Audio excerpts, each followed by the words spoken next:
Ciao a tutti, io sono Max e benvenuti nel mio canale, il Pizzalingo. Oggi andremo a parlare del forno F1 P134H a camera alta. Ho avuto la possibilità di provarlo per un paio di giorni e vi elencherò alcuni pregi e alcuni difetti, se così possiamo chiamarli. Vi darò anche dei consigli per non rovinarlo. Sigla!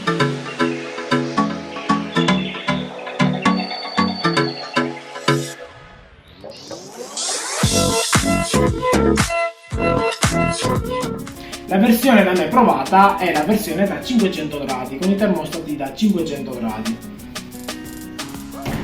Questo forno, la camera alta almeno, perché io sto provando, ha la lampadina incastonata dentro, quindi non avete nessun impedimento se andate a infornare il pane o fate le pizze canotto.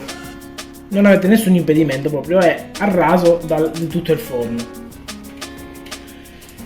Cominciamo con dei consigli pratici. Il preriscaldamento di questo forno, almeno la versione a camera alta, perché la camera bassa, cioè l'H normale, io non l'ho provato, necessita almeno 45-50 minuti di preriscaldamento. Io per fare la pizza che vedete più avanti ho impostato il cielo a 500 gradi e la platea l'ho messa a 400 gradi, quindi il biscotto dovrebbe arrivare a 400 gradi, ma comunque supera anche i 500 gradi perché viene irraggiata dalla resistenza superiore. Un consiglio che mi sento di darvi è: quando infornate la pizza con la pala non dovete andare troppo in fondo, perché appunto mi è successo la seconda volta che ho provato il forno, l'ho messa troppo in fondo la pizza e quindi non si riusciva a cuocere bene il bordo che era dietro al forno. Guardate in alto e dovete andare proprio su questa misura, che sono circa 5-6 cm. Più in fondo andate a infornare la pizza, meno uniformemente andrà a cuocere il cornicione che starà nella parte in fondo. Comunque una pizza da 30-33 cm la potete fare sempre tranquillamente. Il setup di questo forno è stato fatto con il biscotto fornito insieme all'ordine. La pietra refrattaria io l'ho consigliato di metterla sempre sotto al forno qualora non servisse a usarla, perché così non va a far rovinare il vostro top della cucina, perché appunto esce un bel calore qua sotto, al sicuro. Questo forno adotta dei termostati con delle sonde contenenti del fluido. Quando viene a riscaldare questo fluido, il fluido va a spingere in pratica il termostato. Io ve lo sto spiegando proprio terra. Va a spingere il termostato, quindi va a creare una pressione dentro alle molle, diciamo così, del termostato. Quando che avete finito di fare la pizza, non dovete tornare indietro, abbassare i gradi, dovete semplicemente spegnerlo e lasciare la temperatura che avevate impostato durante la cottura della pizza. Non dovete andarla a abbassare, la potete abbassare l'indomani o dopo qualche ora, quando il forno è già freddo, perché altrimenti i termostati si starano, perché appunto il fluido è ancora dentro al termostato. Questi sono dei termostati molto precisi, molto resistenti, molto duraturi, però se noi andiamo a zerarli quando il forno è ancora caldo, ragazzi, li stariamo, quindi state attenti, lo lasciate sempre nella temperatura impostata e lo andiamo a spegnere dal suo bottone.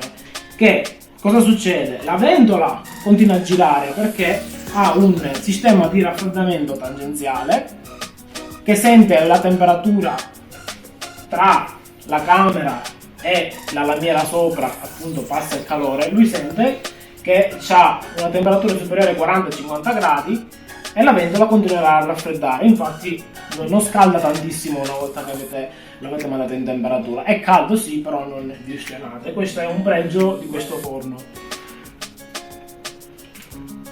Una volta che le ventole si saranno spente, lasciatelo comunque ancora collegato con la presa della corrente, perché lui farà altri cicli, perché il calore residuo continuerà a scaldare questa nicchia, questa camera di aria ventilata. In questo modello di forno hanno montato, come negli ultimi, hanno montato una resistenza di 2100 watt al cielo per una potenza complessiva di circa 3 kW. E comunque non avete problemi con la vostra utenza domestica, che è di 3 kW, 3 kW e 2, 3 kW e 3. Io l'ho acceso con 2 frigoriferi, un congelatore a pozzetto, la televisione, il ventilatore, delle luci a casa, non ci sono stati problemi, quindi andate tranquilli. Come consumo ragazzi, io come vedete ho consigliato di usare questo aggeggino che non fa altro che misurare la corrente che andiamo a consumare. Una volta settata il costo del kilowatt, che circa sarà intorno ai 27, 28, 29, abbondiamo, mettiamo 30 centesimi al kilowatt e poi ovviamente dobbiamo aggiungerci le tasse, quello è ovvio. Comunque avremo il costo al kilowatt che sarà quasi corrispondente al peso che avevo in bolletta a livello bimestrale. Questo forno è costruito totalmente in acciaio inossidabile, è molto resistente. Sì, si potrebbe anche graffiare un pochettino, ma non ne compromette assolutamente l'uso. È facile da pulire, ha una resistenza in corda come quella che troviamo nelle stufe a pellet o nelle stufe a legna di nuova generazione. Comunque, se qualora si dovesse rovinare, ci sono comunque ricambi disponibili un po' ovunque. È una guarnizione ad altissima temperatura, resistente ad altissime temperature. Questo forno è dotato di un sistema a triplo vetro. Il primo vetro è un vetro ceramico, il secondo dovrebbe essere un vetro temprato normalissimo e il terzo vetro è un vetro extra chiaro. Quindi quando voi andate a infornare la pizza con i vostri 500 gradi, all'esterno è totalmente freddo, quindi anche sicuro qualora avesse dei bambini o bambini in casa. Il tempo di cottura delle pizze su questo tipo di forno, una volta impostato con le temperature che vi ho indicato io, con il mio tipo di pizza, voi siete liberi di fare il tipo di pizza che volete, ovviamente non nasce solo per fare la verace napoletana. Con le mie pizze ci mette appunto circa un minuto, poco meno. Molti di voi mi hanno chiesto se appunto conviene la versione HA, ovvero a camera alta, piuttosto che la versione a camera bassa, la classica appunto che ha fatto storia nei fornetti per pizza domestici semi-professionali. Io ho provato, ripeto, solo la HA a camera alta, però sinceramente non sento la necessità di avere un camera bassa per potermi spingere ancora oltre, perché appunto la cottura secondo me è venuta di degno rispetto, considerando anche che è la prima volta che sto usando questo tipo di forno. Non ho fatto ulteriori prove, ho solo fatto buona la prima, è venuta bene, poi ho fatto altre pizzate insieme agli amici, ma non ho fatto neanche il video, comunque sono tutte fotocopie. Il forno, ripeto, è molto performante ragazzi, cioè non andate a diventare matti, ma io inforno quando c'è la resistenza accesa, ragazzi, non diventate matti. Il forno ha un'inerzia termica bestiale, aprite, infornate la pizza, chiudete, la luce neanche guardatela, la pizza viene sempre e comunque bene. Ripeto, la comodità di avere un camera alta è perché potete fare la pasta al forno, il pollo con le patate, il pane, potete fare un po' tutto quello che fate con il forno di casa normale. Una pizza in teglia, appunto, potete fare anche delle pizze in teglia, perché no? Questo forno va a completare, secondo me, il parco elettrodomestici che abbiamo a casa. Potete anche scegliere di avere semplicemente questo forno piuttosto che avere il forno casalingo, perché no? Già questo è un fornetto abbastanza grande, vi permette di cucinare per 4 persone benissimo, quindi valutate voi. Ovviamente se dovete cucinare altre pietanze che non sia la pizza, io vi consiglio di sfilare il biscotto, perché è semplicemente, ragazzi, appoggiato sopra, cioè proprio lo prendete e io adesso sono seduto, no? Lo tirate fuori e mettete la sua pietra refrattaria che vi arriva col forno e poggiate sopra le teglie, ma non quelle in alluminio, cercate di mettere delle teglie possibilmente in acciaio. Andiamo, seguitemi.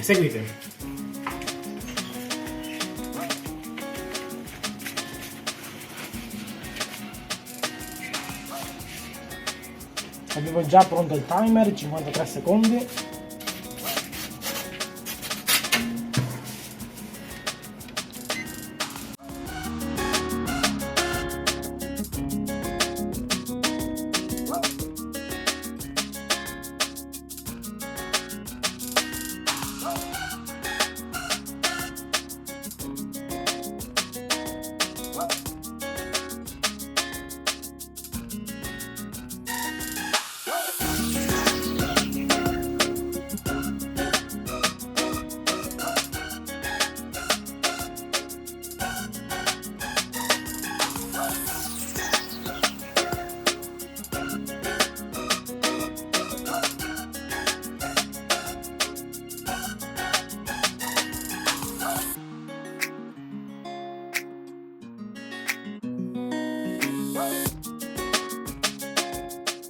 Vi ricordo che siamo a 500 gradi. 53 secondi. Io darei anche una girata o no? No, non c'è bisogno. Perfetta! Ragazzi, guardate che meraviglia, guardate qua, guarda, guarda. Guarda che meraviglia. Andiamo a impiattare, andiamo a impiattare.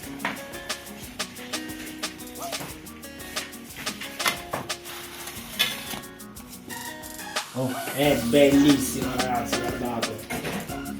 Ragazzi, è perfetta. Guardate ragazzi. La cottura sotto la pizza è impeccabile.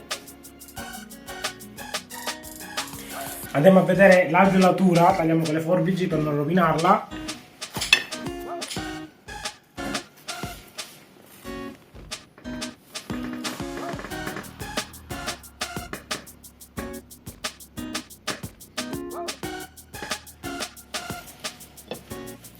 Raga, io adesso vado a mangiare,